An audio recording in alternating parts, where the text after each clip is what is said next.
Welcome. What you are about to watch is not science fiction, and it is not folklore. It is a serious investigation into one of history's most compelling unresolved questions: the mystery of the Kingdom of Punt, Egypt's mysterious trade partner.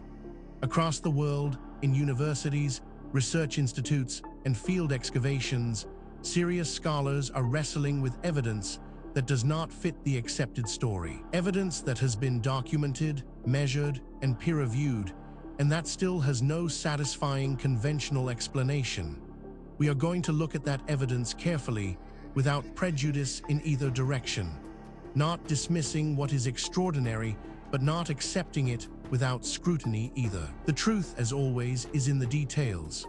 For more than 1,000 years, ancient Egypt conducted regular trading expeditions to a place they called the Land of Punt, the god's land, a source of the most precious commodities in the ancient world: myrrh, frankincense, ebony, gold, live animals, and trees transplanted in their soil. Egyptian records mention Punt from the Old Kingdom period onwards, describe multiple major expeditions, and include detailed illustrated accounts of the land and its people. And yet no one knows where Punt was. This is not a minor gap in the historical record. Punt was one of Egypt's most important trading partners for over a millennium. It was the source of products essential to Egyptian religion, medicine, and royal prestige. Dozens of expeditions made the journey and returned successfully. And still, despite everything Egypt's meticulous record keepers wrote about it, the location of Punt remains one of archaeology's most stubbornly unresolved mysteries. This is where our investigation begins. Stay with us, because the further we go into the evidence, the more extraordinary it becomes. The story you think you know is only the surface. Beneath it lies something far more remarkable. Let us begin. Before we examine the specific evidence, we need to step back and understand the context. This case does not exist in isolation. It sits within the broader phenomenon of lost civilizations, and to properly evaluate what we are looking at, we need to understand the broader picture that surrounds it.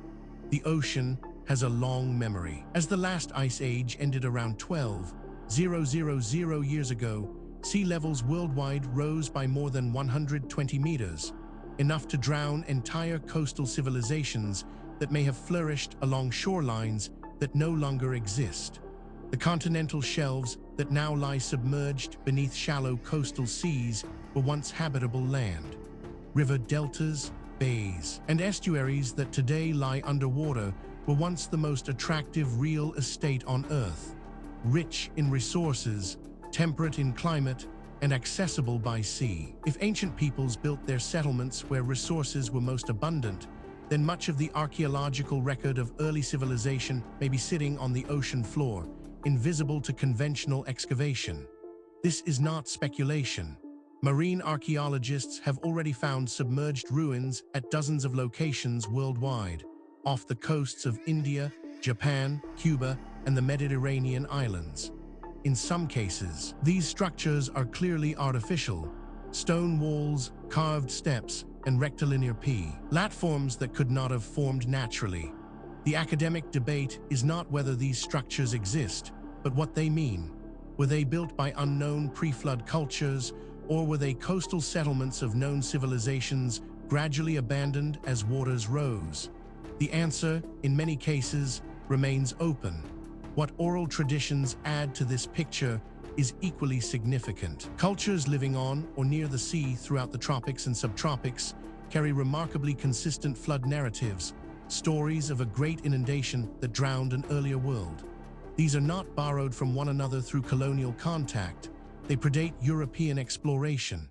They appear to be independent memories of a shared catastrophe, the end of the last ice age, when the world coastlines changed forever and entire ways of life were drowned. The civilizations that built on those shores, if they existed, vanished beneath the waves. This context matters because it tells us something important. What we are about to investigate is not an isolated curiosity. It is part of a pattern that researchers in multiple fields have been independently documenting for decades. And patterns, in science, demand explanation. With that foundation in place, Let us now turn to the specific case at hand. Now we reach the heart of the matter. The core evidence surrounding the Kingdom of Punt, Egypt's mysterious trade partner, is more extensive, more verified, and more troubling for conventional explanations than most people realize.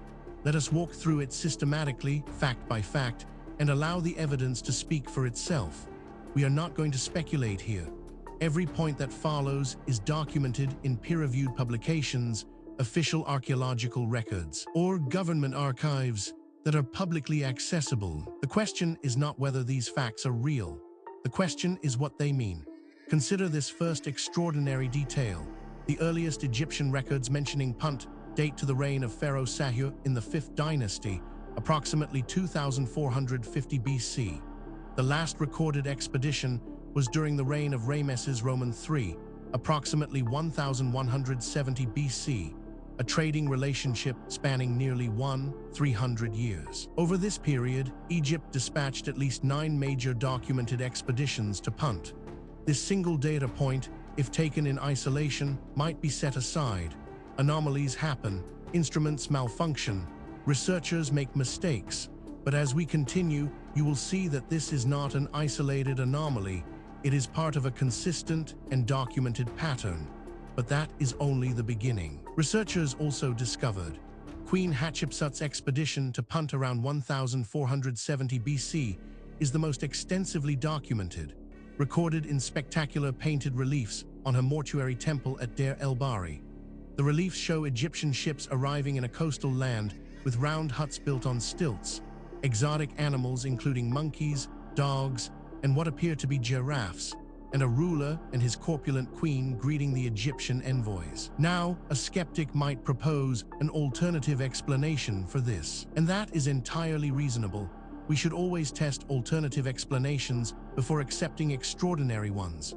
The problem is that the alternative explanations, when examined carefully, create more problems than they solve. The mystery deepens when we examine. The trade goods from Punt recorded in Egyptian texts include fresh myrrh trees transplanted with their roots, the first recorded transplantation of trees in history, fresh and dried myrrh, ebony, ivory, gold, animal skins, live animals including monkeys and dogs and slaves.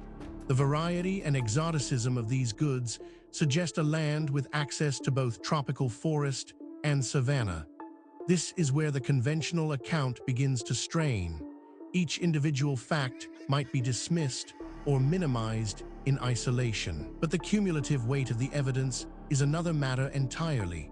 Perhaps most remarkable of all, the inhabitants of Punt depicted in Egyptian reliefs appear different from Egyptians, Nubians, and other known peoples. The men wear short, pointed beards and cone-shaped hairstyles.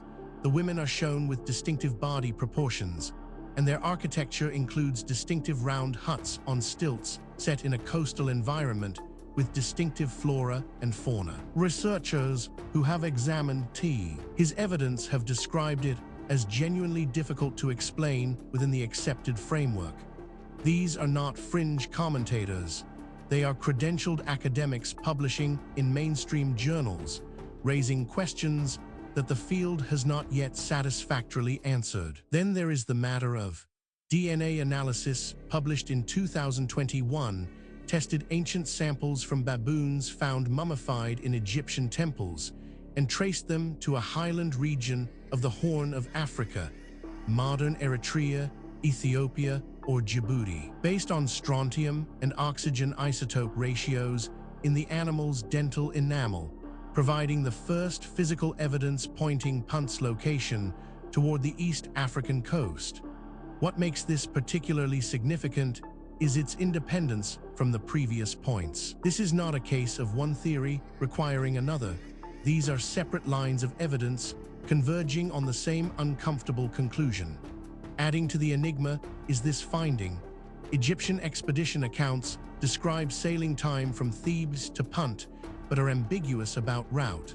Some scholars argue the Egyptians sailed down the Red Sea, others that they used overland routes to the coast, and a minority argue for a Red Sea route through a canal connecting the Nile to the Red Sea that ancient RDS suggest may have existed during this period.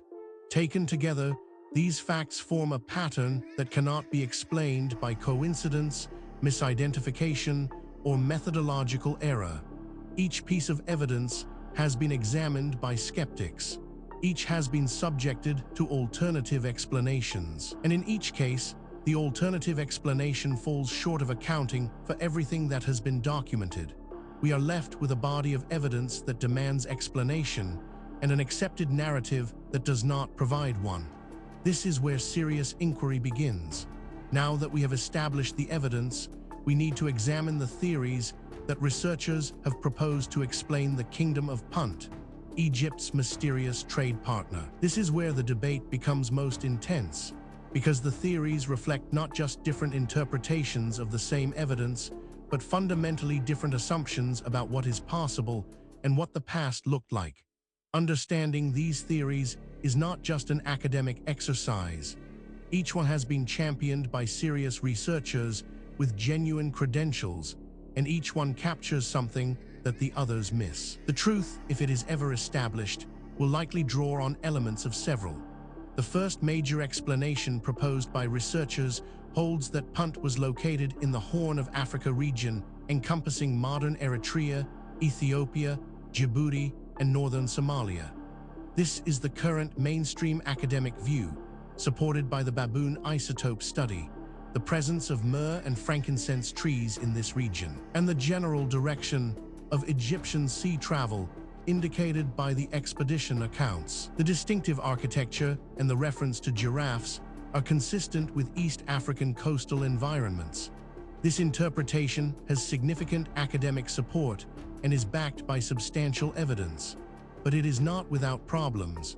Critics point out that it requires assumptions that go beyond what the evidence strictly supports, and that key predictions of this theory have not been confirmed by subsequent research. It remains contested, and the contest is productive. A rival school of thought argues that Punt was located on the Arabian Peninsula, either in modern Yemen or Oman, where frankincense and myrrh have been produced commercially since antiquity.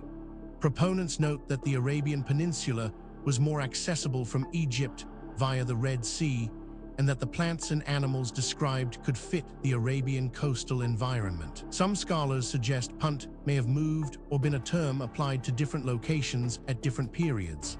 This theory is controversial, and deliberately so. Its proponents argue that the evidence demands an explanation outside the conventional framework. Critics counter that extraordinary claims require extraordinary evidence, and that the evidence presented, while suggestive, does not yet meet that standard. The debate continues in peer-reviewed literature. Perhaps the most unconventional theory suggests that Punt encompassed a broader geographic region than any single country, and functioned as a trade entrepôt where goods from deep in Africa were assembled for exchange, meaning Egyptian expeditions reached a coastal trading port whose suppliers ranged across East Africa and Arabia, making any single geographic identification an oversimplification of a more complex commercial reality. What is SDR? Striking about this debate is not merely that experts disagree. That is normal and healthy in science. What is striking is the quality of the disagreement. Serious researchers, working from the same body of evidence, reaching genuinely different conclusions. That level of fundamental disagreement, when it persists over decades, is a signal that something important has not yet been understood. The question is not which of these theories is right. The question is whether any of them is right, or whether the truth is something that none of the current frameworks has yet been able to capture. The case surrounding the Kingdom of Punt, Egypt's mysterious trade partner, does not rest on speculation alone. What distinguishes this investigation from pure mythology is the existence of documented, physical, verifiable evidence, material that has been examined by credentialed researchers and whose authenticity is not seriously disputed. What is disputed is its interpretation. Let us review the most significant documented evidence as objectively as possible. We are not going to cherry-pick the data that supports a preferred conclusion. We are going to lay out what exists and let you draw your own assessment. Physical evidence supporting this account includes The Deir el-Bahari reliefs of Hatshepsut's expedition, though damaged, depict species of trees identified by botanists as Boswellia, the frankincense tree, consistent with East African and Arabian species, and the fauna shown includes creatures consistent with the East African coastal environment. This evidence has been subjected to independent verification. Skeptics have examined it. Alternative explanations have been proposed and tested. The data remains. Question of what it means remains open. Investigators have documented isotope analysis of mummified baboons from Egyptian temple deposits conducted by Nathaniel Dominy and colleagues at Dartmouth College in 2020 matched their geographic signatures to the highlands of modern Eritrea and Ethiopia, the first direct physical evidence constraining Punt's location. This evidence has been subjected to independent verification. Skeptics have examined it. Alternative explanations have been proposed and tested. The data remains. The question of what it means remains open. On-site analysis revealed ancient Egyptian administrative texts record the arrival of Puntite goods at specific Red Sea ports, most notably Mersa Gawasis, where archaeologists have excavated a harbor site with ship timbers, anchors, and storage jars consistent with long-distance Red Sea trading voyages dating to the Middle Kingdom period. This evidence has been subjected to independent verification. Skeptics have examined it. Alternative explanations have been proposed and tested. The data remains. The question of what it means remains open. Each individual piece of evidence might, in principle, be explained away. A single anomalous artifact might be misidentified.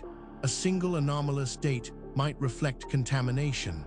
A single anomalous eyewitness account might reflect misperception. The question is whether all of the evidence can be explained away, and whether the explanations required are more or less plausible than the evidence itself. When multiple independent lines of inquiry converge on the same conclusion, that convergence is the most powerful signal in empirical science. And that is exactly what we are seeing here. We have examined the history, the evidence, and the theories surrounding the Kingdom of Punt, Egypt's mysterious trade partner. Now we need to ask the question that is sometimes overlooked in discussions of ancient mysteries. Why does this matter? What does it mean for us today? It would be easy to file this away as an interesting historical curiosity, a puzzle from a distant past with no bearing on our present lives. That would be a fundamental mistake. The questions raised by this case touch on issues that are directly relevant to who we are, where we came from, and what the human story actually looks like before the period covered by conventional history. The mystery of Punt illustrates a fundamental challenge in ancient history.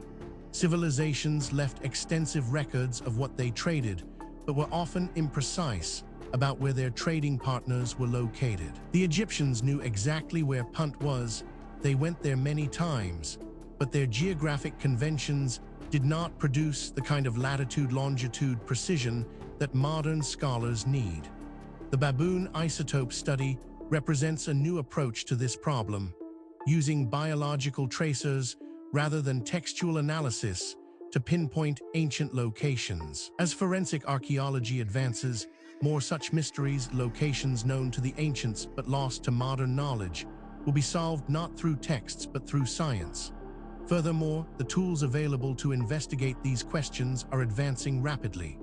Satellite imaging, ground-penetrating radar, ancient DNA analysis, isotopic tracing, and deep-sea sonar are all providing capabilities that previous generations of researchers could only dream of. Cases that were genuinely unresolvable 10 years ago are now open to new analysis, and the findings, consistently, are expanding rather than contracting the mystery. The investigation continues. New discoveries are being made. New analyses are being published. New voices are entering the conversation from disciplines that were not previously part of the discussion. The answers, when they come, and they will come, will not merely solve a historical puzzle. They will force a fundamental revision of assumptions that underpin our entire understanding of human history and human potential. We have now walked through the complete case of the Kingdom of Punt, Egypt's mysterious trade partner, from the historical record, through the physical evidence, across the competing theories, and into the modern significance of what remains unresolved. What the story of Punt ultimately reveals is not just a historical puzzle, it is a mirror. It reflects our assumptions back at us, our assumptions about what ancient people were capable of, about how knowledge is gained and lost across the centuries, and about the relationship between what we know and what we merely think we know. The evidence presented in this documentary is real. The questions it raises are genuine. The debate among researchers is ongoing, and that is healthy. Science is not a set of conclusions. It is a process. And the process requires that we remain open to evidence that challenges what we thought we knew, however uncomfortable that challenge might be. If you came to this documentary as a skeptic, we hope the evidence gave you something to think about. If you came as a true believer, we hope the critical examination gave you a more nuanced picture. The truth, as always, lies in the evidence, not in what we want to be true. Thank you for watching. If this investigation sparked your curiosity, please subscribe to the channel. We publish new documentaries every week, covering the full range of historical mysteries that the mainstream has not yet adequately explained. Leave a comment below telling us which case you want us to investigate next. The conversation continues. The investigation never ends.